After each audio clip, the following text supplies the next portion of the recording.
So he kept walking up and down, looking over. Blackie Chan, Blackie Chan. Patients calling me the N-word, patients saying that they didn't want my kind to touch them. I've had stones thrown at me, I've been physically hit, I've been called the N-word so many times at this point I've lost count.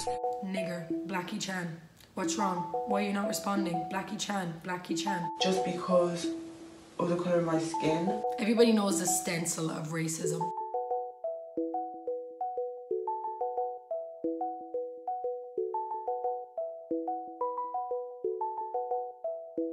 As I progressed myself onto secondary school, I found that's when I really saw the brunt of, or got the brunt of, racial abuse. There was like guys on my bus and they used to basically jeer me because my nose was too big, my forehead was too big, that like I was too black or I don't belong here in Ireland to go back to my home country. And I used to sit there sometimes and think, but this is my home country, you guys are my people, so where do I actually belong? So I used to draw this in the steam of the bus and get everybody to laugh and taunt.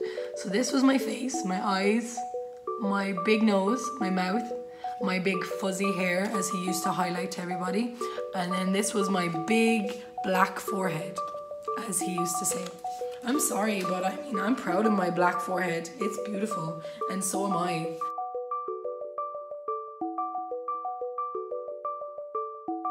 Growing up in Ireland for me was very difficult and hard, to be honest, because unlike a lot of people, I grew up in direct provision, and it is something I find so hard to talk about. I remember getting bullied at one point, and like there was a group of boys that would say, oh, if you don't do this, I'm gonna call the police on you and you're gonna get deported. And like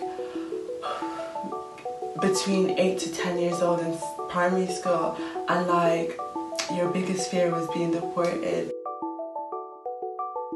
I didn't really realise how bad racism was till I started working in the hospitals, trying to like learn and like just being in a learning environment in general, and experiencing racism from patients and some nurses as well was horrible and very disheartening as a student, because like this is a career path that you're trying to go through that is already challenging as it is.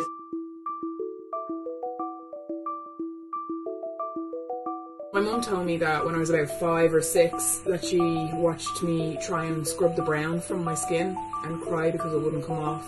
You know, years later then, I now have to endure hearing my 5-year-old son telling me that he wished that he had skin like his dad and that he wants to be white like everybody else. You know, that just kills me. And as much as I try to lift him up and you know, try and help him to feel black and proud, his peers, the media and day-to-day life, they have more influence than anything.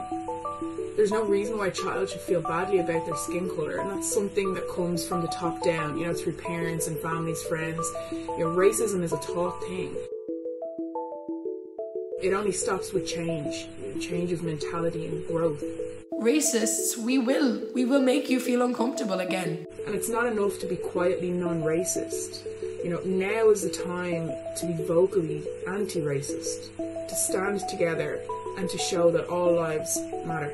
The only person who can tell you who you truly are is yourself, and once you start to realise that, nobody can actually stop you.